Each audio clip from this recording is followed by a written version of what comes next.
हे दोस्तों, कैसे हैं आप लोग। तो अभी हम chapter number 12 class 10 service area and volume की पूरी फार्मूला शीट कवर करेंगे। शुरू करते हैं भाई क्यूब से। देखो, क्यूब जो होता है ना, वो समझो स्क्वायर का रेप्लिकेट है, उसका 3D वर्जन है। तो क्यूब का सारे साइड्स इक्वल रहते हैं, जिनको हम ए मान लेते हैं। ठीक है, साइड इज़ ए।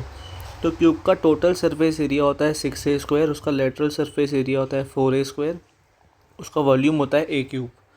फिर आता है आपका क्यूबॉइड। भाई क्यूबॉइड में ना 3 साइड्स होती हैं, एक होती है लेंथ, एक होती है ब्रेथ और तीसरी होती है हाइट। ये आपकी हाइट है ना, ये height, length and this is your breadth. तो इसका टोटल सरफेस एरिया क्या होता है, LB BH HL तीनों दो दो बार होते हैं, तो फिर 2 कॉमन निकाल लेते हैं, ब्रैकेट में LB + BH + HL। Lateral surface area में आपकी हाइट 2 बार आ जाती है बस, तो 2H और ब्रैकेट में L + B, है ना। लेटरल का मतलब होता है कि टॉप और बॉटम को छोड़ के जो सिर्फ साइड वाले जो पिलर्स हैं, जो वॉल्स हैं, उनका एरिया निकालना रहता है। फिर वॉल्यूम निकलता है L.B.H क्यूबिक यूनिट से, जिसमें हम तीनों डायमेंशंस को मल्टीप्लाई कर देते हैं। फिर सिलेंडर। तो सिलेंडर में आपको रेडियस दी रहती है और हाइट दी रहती है सिलेंडर की।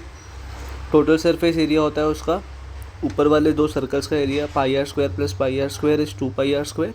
और जो इसका कर्व सरफेस एरिया होता है, मतलब ये जो पूरा एरिया है, उसका जो एरिया होता है उसकी वैल्यू होती है 2πrh। तो 2πr दोनों में से कॉमन निकाल के अंदर बचेगा r + h स्क्वायर यूनिट्स। फिर कर्व सरफेस एरिया निकलता है सिलेंडर का ही। वो कैसे निकलता है भाई, इसको 2πrh मानते हैं, खैर उसको आप रेक्टेंगल के जरिए समझ सकते हो, पर वो मैं आपको अलग समझाऊंगा एक वीडियो में। फिर वॉल्यूम होता है इसका πr² h क्यूबिक यूनिट्स। ठीक है।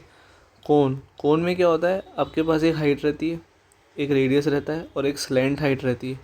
ठीक है। तो रेडियस होता है r, हाइट होती है h और स्लैंट हाइट होती है l।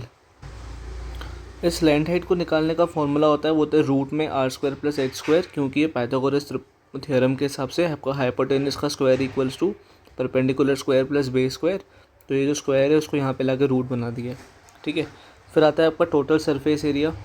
टोटल सरफेस एरिया में हम CA से प्लस करते हैं और नीचे एरिया ऑफ बेस, तो πr² + πrl।